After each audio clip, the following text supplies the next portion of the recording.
Hello friends, मैं Mohammad Quddus Multitech e vehicle lab में बहुत बहुत स्वागत है।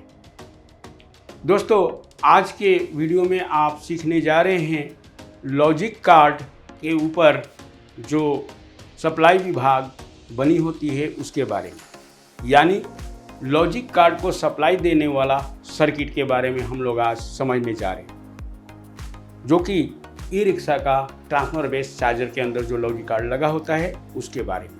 तो आइए उसकी सप्लाई को समझते हैं। आपके सामने मैं स्कीमेटिक डायग्राम बना रहा हूँ। सबसे पहले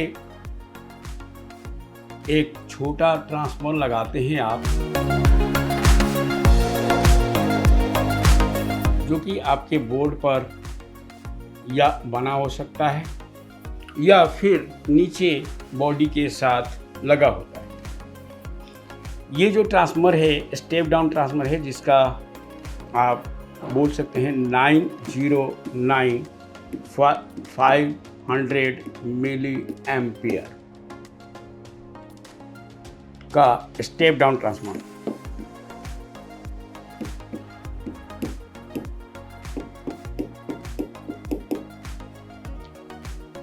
अब ये जो होता है, आपको रियली में एक इसमें एसी कनेक्टर होता है, उसके साथ कनेक्ट होगा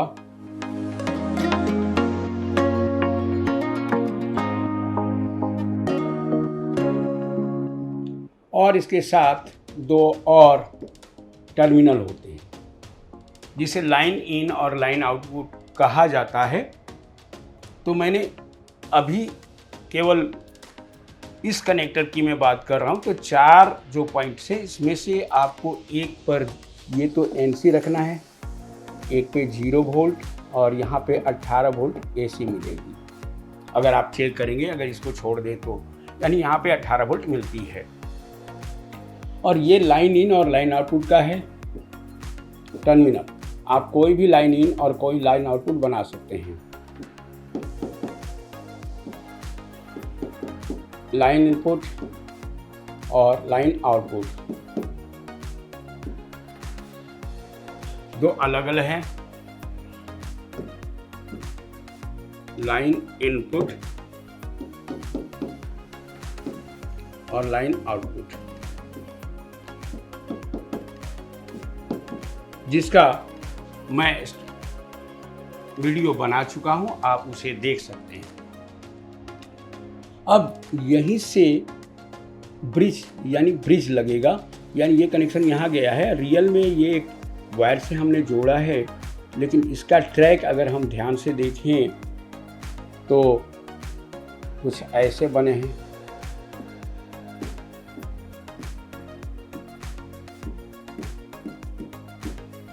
दो ब्रिज बने हैं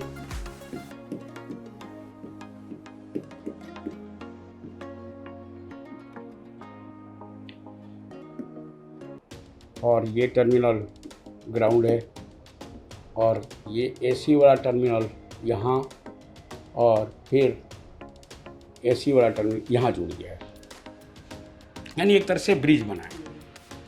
उसके बाद एक डायोड है और फिर एक कैपेसिटर। अब इसके साथ, इस ट्रैक के साथ एक रजिस्टर, फिर एक और रजिस्टर इसके बीच जुड़े हुए हैं और फिर यहाँ से डिवीज़न वोल्टेज निकला है। हालांकि डिवीज़न कहना गलत है, ये डिवीज़न नहीं है, एक तरह से पोटेंशियल डिफरेंस किया गया है। ये गया है 2 pin number 9 of LM324 IC, जो कि AC कंट्रोलर IC में गया है।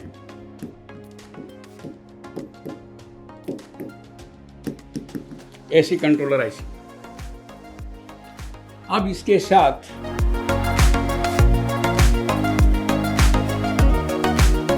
एक रेगुलेटर आईसी लगी है और बीच वाला टर्मिनल ग्राउंड है। 1 2 3 7 8 1 2 इसका नंबर है। और इसके बीच में एक डायोड रिवर्स डायरेक्शन में लगा है। साथ ही साथ एक कैपेसिटर्स भी है, नॉन पोलराइज्ड कैपेसिटर, और इसके साथ भी एक नॉन पोलराइज्ड कैपेसिटर लगा हुआ है और पोलराइज्ड कैपेसिटर भी।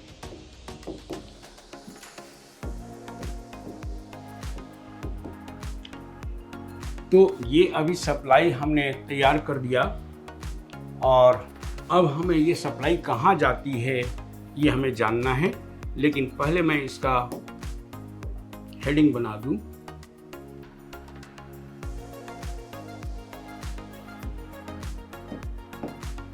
Logic card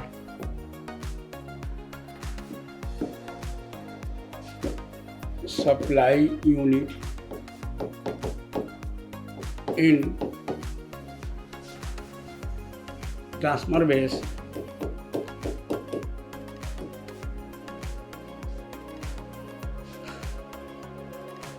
charger.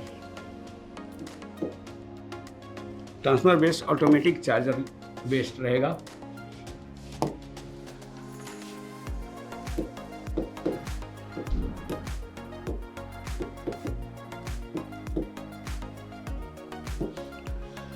अब आते हैं इस पॉइंट पर,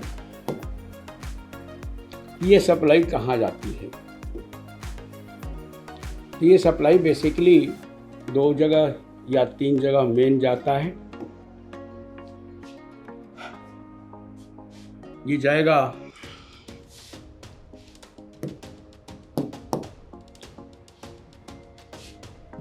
to pin number 4 of LM324 IC, जिसे हम कह सकते हैं AC कंट्रोलर IC।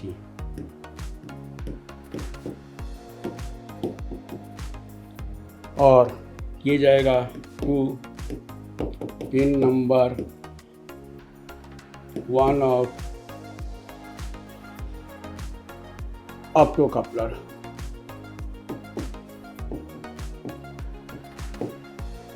और फिर एक और ट्रैक जाता है इससे, ये भी जाएगा, एक अलग आईसी है, to pin number 4 of LM324 DC control IC.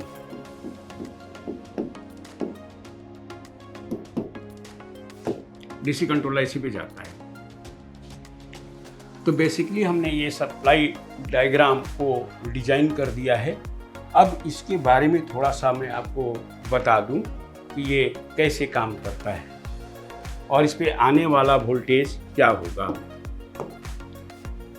तो दोस्तों, सबसे पहले जब हम चार्जर को एसी देते हैं तो इसमें 220 वोल्ट एसी आता है, एक लाइव और एक न्यूट्रल का ट्रैक से जोड़ने पर। जब 220 वोल्ट आता है तो ये 909 का 500 मिली एम्पियर का ट्रांसफार्मर है। जब आप यहाँ पे ब्लैक और यहाँ रेड रखेंगे तो क्या मिलेगा आपको, 18 वोल्ट एसी। अब ये 18 वोल्ट एसी जाता है ट्रैक पर, और साथ ही साथ इधर भी ब्रिज जो लॉजिक के ऊपर, लॉजिक कार्ड के अंदर एक ब्रिज बनी है, उस पे दी जाती है। तो यहाँ पे एसी मिलेगा, यहाँ पे भी एसी। एक पे अगर ये 0 है तो 0, और यहाँ 18 वोल्ट एसी मिल जाएगी। जैसा कि डायोड का नेचर है कि जब एसी देते हैं तो उसे अनप्योर डीसी में चेंज कर देता है। और इस टर्मिनल पर हमें एक और डायोड लगा के फिर यहाँ पर अगर हम चेक करेंगे तो यहाँ मिलता है 20 वोल्ट टू 25 वोल्ट डीसी, या आप इसके पिन नंबर 1 पर भी चेक करेंगे तो वही वोल्टेज मिलेगा। अब जैसा कि आपको पता है कि 7812 एक रेगुलेटर आईसी है, वो उस वोल्टेज को रेगुलेट करता है और रेगुलेट करके 12 वोल्ट आउट कर देगा। और 12 वोल्ट आउट करने के बाद ये कहाँ जाता है, यहाँ पे आपको मैंने लिख दिया है। जो LM324 आईसी है एसी कंट्रोलर आईसी के पिन नंबर 4 पे पहुँच जाएगा, और एक और LM324 आईसी लगा है उसके भी पिन नंबर 4 पर पहुँच जाती है। और एक ऑप्टो कपलर लगा है, और 6 पिन का ऑप्टो कपलर लगा है, उसके पिन नंबर 1 पे ये वोल्टेज पहुँचती है। सबसे पहले अगर हम इस कार्ड को चालू करना चाहते हैं तो फिर हमें इस सप्लाई को ओके करना होता है। और एक और यहाँ से वोल्टेज निकलता है जो इसकी ब्रिज के प्लस से यहाँ से आउट हुआ है, 2 रजिस्टर के बीच से एक ट्रैक से निकाल के पिन नंबर 9 पर दिया गया है एसी कंट्रोलर आईसी के। और एक तरह से हम इसे रेफरेंस वोल्टेज कह सकते हैं, रेफरेंस वोल्ट कह सकते हैं, जो पोटेंशियल डिफरेंस क्रिएट करता है 5 और 6 के बीच, तब जाके एम्पियर कंट्रोलर सर्किट एक्टिव होती है। अब बच जाता है ये कैपेसिटर्स और ये डायोड्स क्यों लगे हैं, तो आपको पता होना चाहिए कि ये फिल्टर करने का काम कर रहा है, ये भी फिल्टर करने के काम कर रहा है, और ये जो डायोड है वो रिवर्स डायरेक्शन में वोल्टेज को भेजने का काम नहीं करेगा, यानी एक तरह से प्रोटेक्शन पर्पस के लिए लगा है। और ये जो कैपेसिटर्स आप देख रहे हैं ये एक तरह से सर्ज प्रोटेक्शन के लिए यूज़ किया जाता है, और इस तरह से हमें लॉजिक कार्ड पर सप्लाई मिल जाती है। तो दोस्तों, इस वीडियो में आपने देखा कि लॉजिक कार्ड पे जो पावर यूनिट है, यानी लॉजिक कार्ड के अंदर जो सप्लाई लगाई, लॉजिक कार्ड के अंदर जो आईसी लगी हुई है उसमें सप्लाई कैसे पहुंच रही।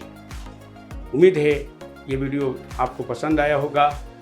तो इस वीडियो में इतना ही, फिर मिलते हैं किसी दूसरे वीडियो में। इस वीडियो में इतना ही। थैंक यू वेरी मच दोस्तों।